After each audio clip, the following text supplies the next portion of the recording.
ইশরাক হোসেনকে দক্ষিণ সিটি কর্পোরেশনের মেয়র ঘোষণার দাবিতে গুলিস্তানে নগর ভবনের সামনে চতুর্থ দিনের মতো বিক্ষোভ সমাবেশ করছেন তার সমর্থকরা। সমাবেশ থেকে স্থানীয় সরকার উপদেষ্টা আসিফ মাহমুদ সজীব ভুঁইয়ার পদত্যাগ দাবি করেন তারা। এদিকে বিক্ষোভধরা দক্ষিণ সিটির নগর ভবনের প্রধান ফটকে তালা দিয়েছেন। এর ফলে নগর ভবনের সকল কার্যক্রম বন্ধ রয়েছে। সেবাবঞ্চিত হচ্ছেন গ্রাহকরা। তারা দ্রুত এ সমস্যার সমাধানের দাবি জানান।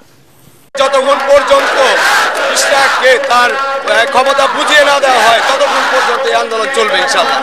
শপথ অবশ্যই করতে হবে। তরুণ প্রজন্মের অহংকার ইঞ্জিনিয়ার ইশরাক হোসেন, সে কে দয়া ভিক্ষায় কিন্তু আসে নাই, সে কিন্তু আইনের লড়াই দিচ্ছে।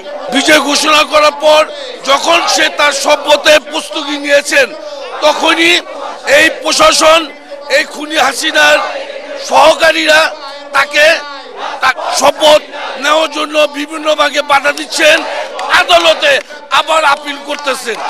এইটা আমাদের নগরবাসী, এলাকাবাসী, জনগণ এটা কোনো প্রকারে মানছে না। দর্শক, এই মুহূর্তে গুলিস্তানে নগর ভবনের সামনে রয়েছেন আমাদের সহকর্মী মুশফিকুর রহমান। আমরা সরাসরি চলে যাচ্ছি তার কাছে। মুশফিক, আন্দোলনকারীরা কি বলছেন আমাদেরকে বিস্তারিত জানান। পুনম, নগর ভবন এলাকার বর্তমান পরিস্থিতি সম্পর্কে আগে বলতে চাই।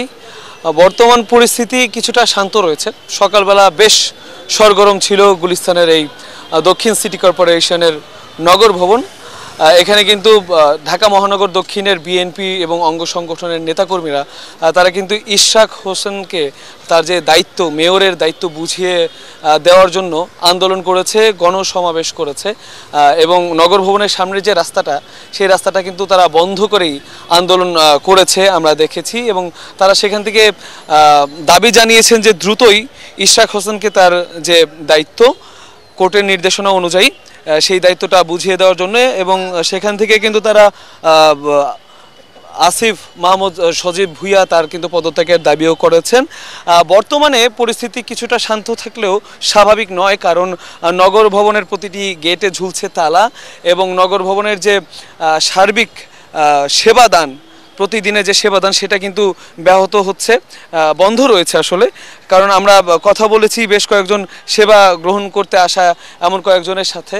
সেবা প্রত্যাশীরা আমাদেরকে যেটা জানিয়েছেন যে তারা দূর দূরান্ত থেকে সেবা গ্রহণ করার জন্য এসেছিলেন, তবে আসার পরে তারা দেখছেন যে প্রত্যেকটা দফতর বন্ধ আছে এবং নগর ভবনের যে প্রত্যেক দিনের কাজকর্ম সেটা কিন্তু বন্ধ আছে। এর জন্য তাদেরকে কিন্তু আবার কাজকর্ম না মিটিয়েই খালি হাতেই অনেকটা ফিরে যেতে হয়েছে।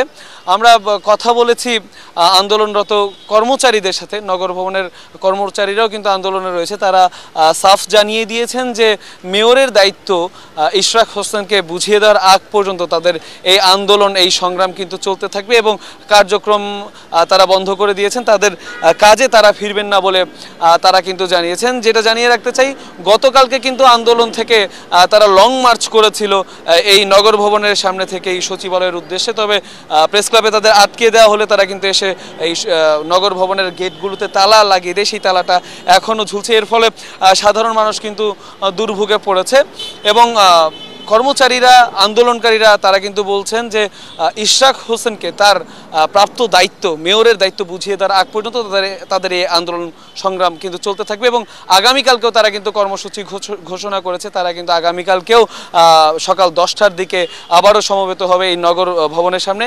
এখান থেকে তারা কিন্তু তাদের আন্দোলন চালিয়ে যাবেন। পুনম। মুশফিক, আপনাকে ধন্যবাদ।